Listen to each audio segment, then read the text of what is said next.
Ooh, spooky. It's a side quest. Distraction from the main plot. Welcome to, I guess, a Halloween special of sorts. That is, of course, I can, pump this out in time for it. Surprise! That's right. It's me, Mayhem Manaus, here with something pretty fresh. Since it was a rather short title, and believe it or not, full disclosure, I'm in it. Despite my awkward disposition of actually being a feature, or a fixture, a feature fixture, a featured fixture. I'm a radio. I'm a damn radio, okay? Despite me being cast as a news reporter on the radio, I would like to still retain some amount of non-bias nature to my opinion-based review for this title. That being said, I will be trying my best not to overcorrect by being hypercritical. I would also like to say up front that, overall, I did enjoy my session with this title. By the end of it, I couldn't get the smile off my face, truly. But that doesn't mean that it isn't without its issues either, and I hope to go over them briefly, at least some of them. And also, a few of the things that I absolutely adore about this game as well. Now with that out of the way, intro a go-go.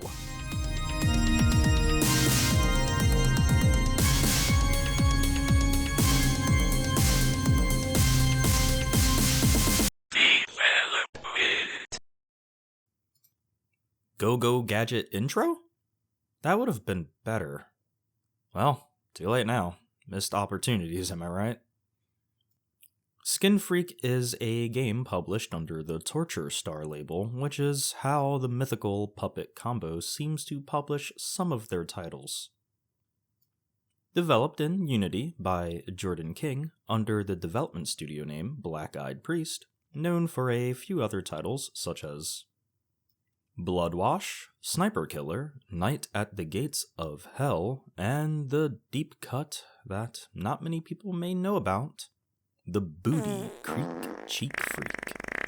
A game on my bucket list for sure. To keep things brief here, I'm going to only talk on what I know, which honestly isn't much. Skin Freak is my first entry into Jordan King's work. And for the most part, all I know is that they are a solo developer, at least mostly, and they have a penchant for developing horror games with a certain style about them, and a silly sense of humor, in my opinion. Not like that's a bad thing.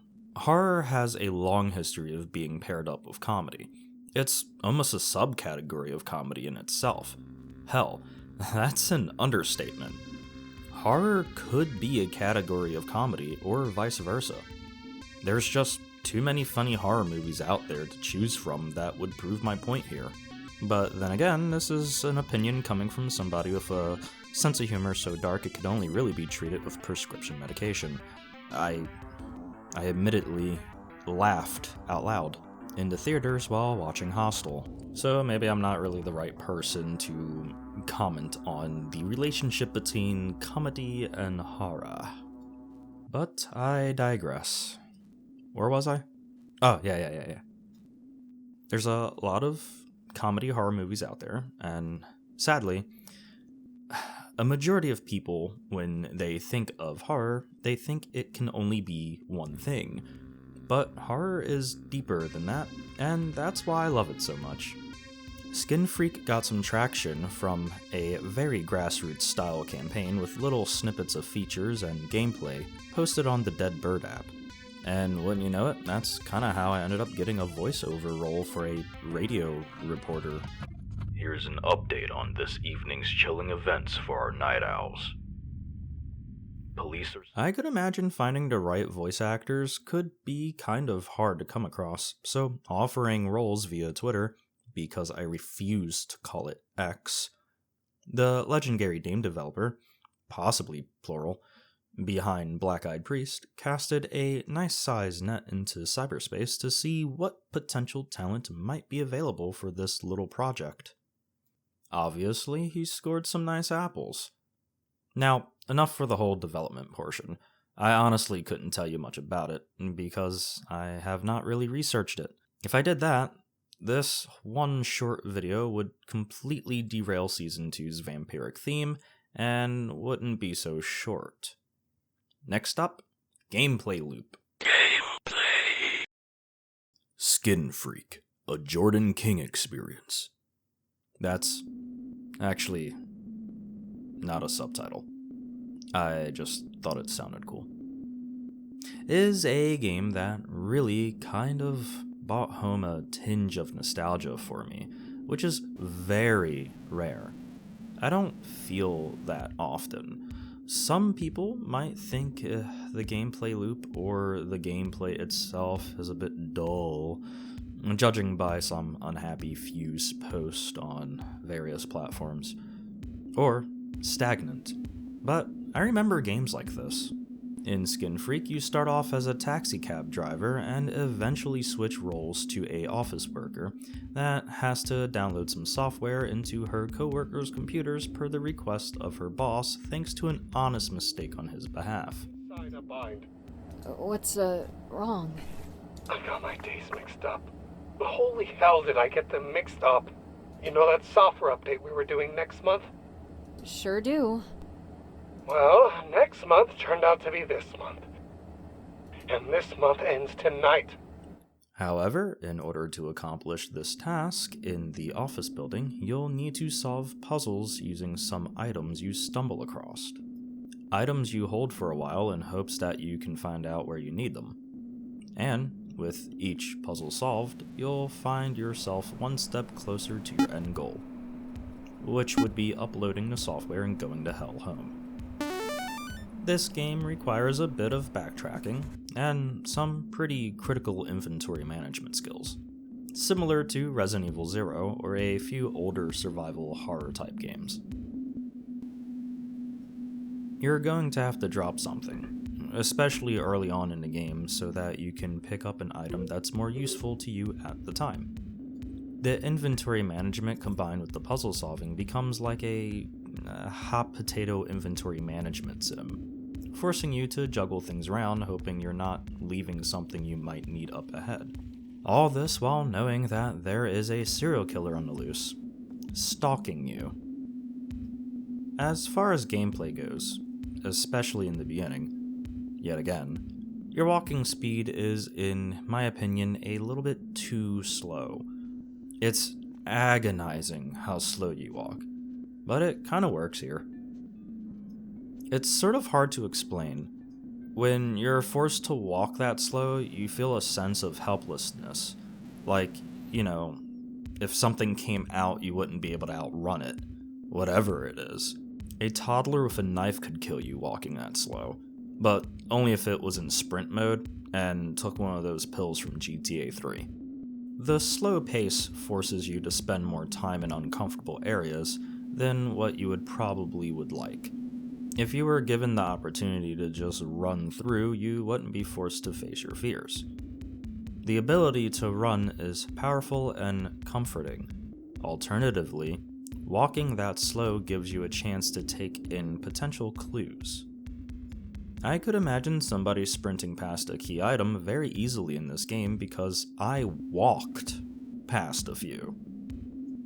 So, it's kind of for the better that you walk so slow. But don't let this deter you, because there are some items that will allow you to level up your walking speed, and as far as item management, the same is also possible.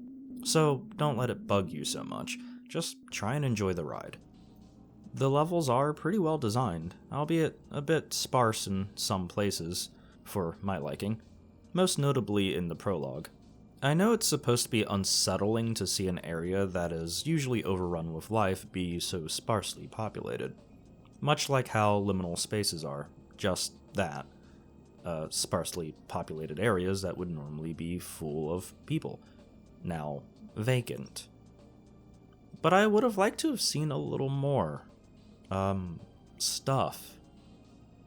That's not saying that there is nothing at all interesting to see. There are some dumpsters and trash cans and light poles and stuff like that, but I don't know, just could use a little bit more. Maybe a person here and there, but then again, since there's a serial killer on the loose, maybe that's the reason why it's so empty. It also seems to be rather late at night, and I can confidently say that I have been in a city similar, and there was kind of a similar vibe. There weren't too many people walking around, and the ones that were kind of off. The tunnel. The tunnel? Did I stutter? Or getting out of a night shift into a liminal space that is a city at night. Sparseness aside, they are still well-designed levels.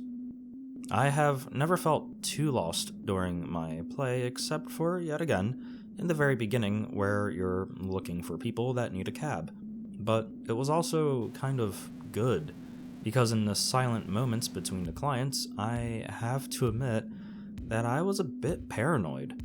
I would catch something in the periphery of my ocular receptacles and think, there he is. There's the skin freak. He's frickin' murdering somebody.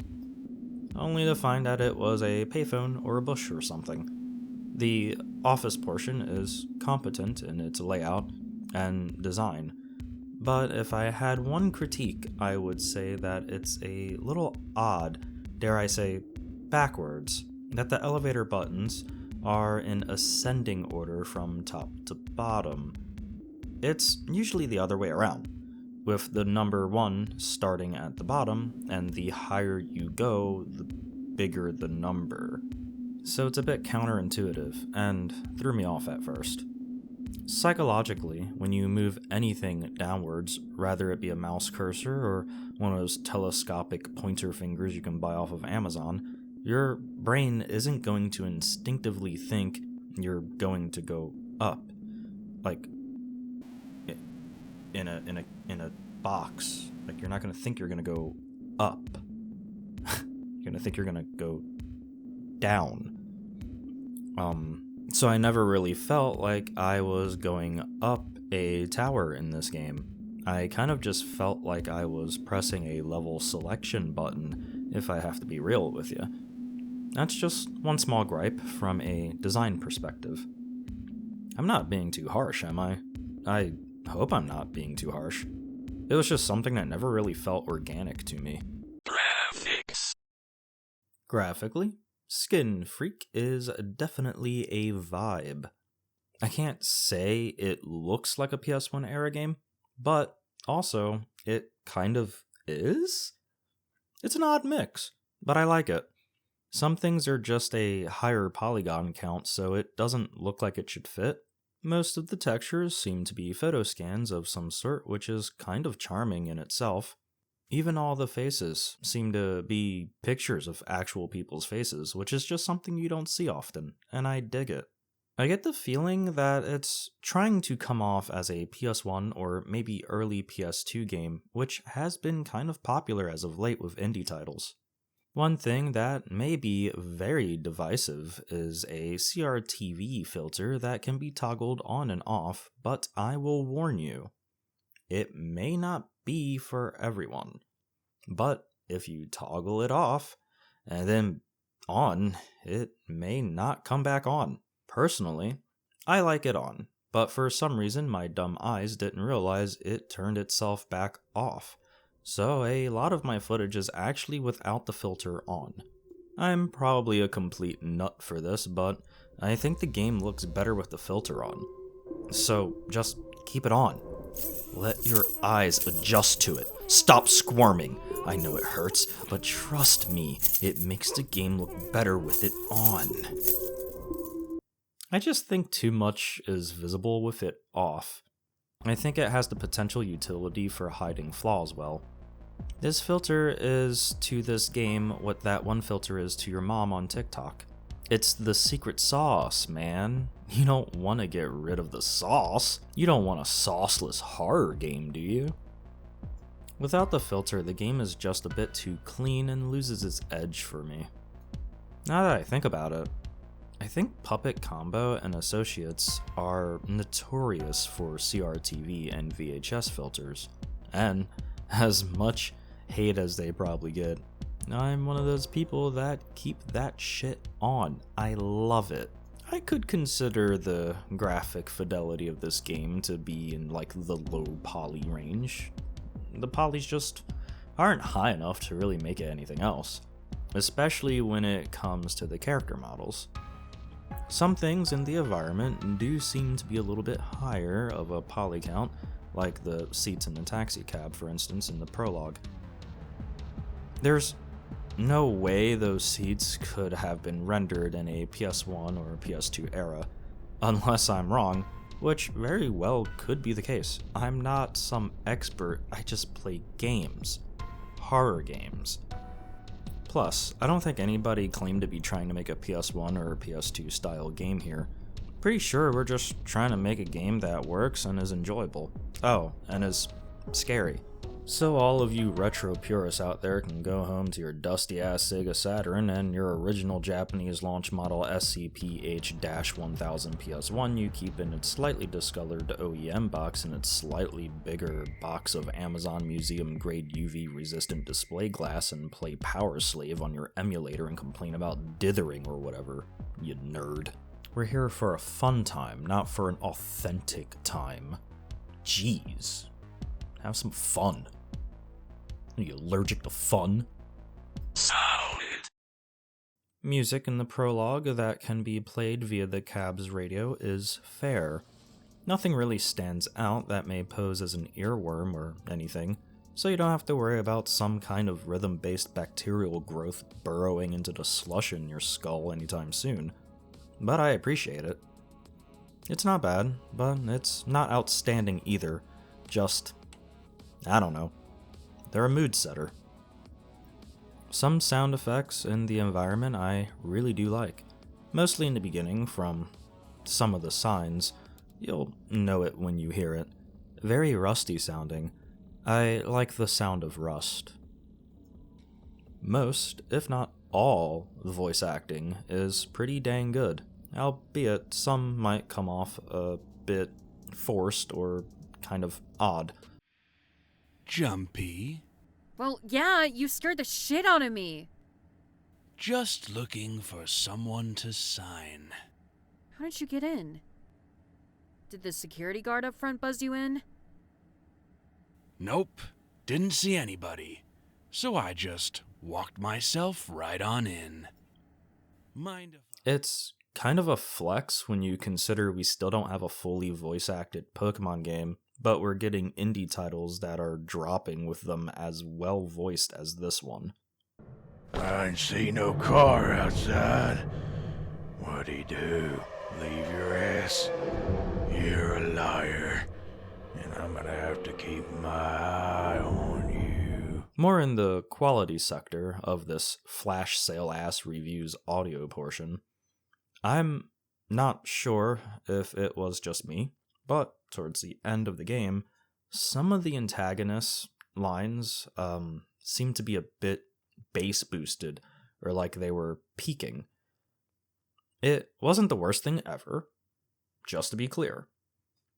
It just kind of stood out because that was one of the few times that was noticeable. The main character for the office portion has some of the best lines, and I love how they deliver them. Help me find... Aw, how cute! I've never seen you around before. Cute? Oh, Are you okay? Yeah, just trust me. Don't go across the street next time you want a snack. Yes. Are you sure you didn't just leave it like this? Yes. Ma'am, please, I'm going to need you to calm down. Any valuables stolen? Only literally everything I own? So, no. Just a sec while I jot that down.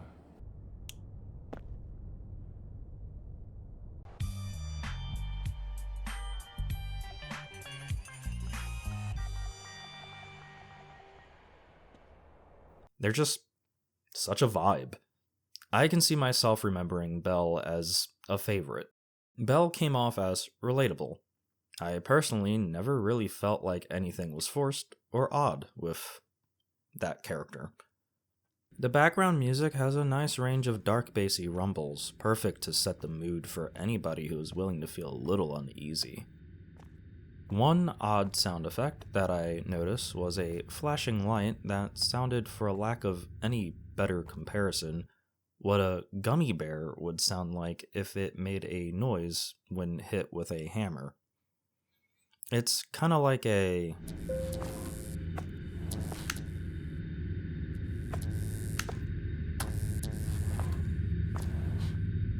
Yeah, that.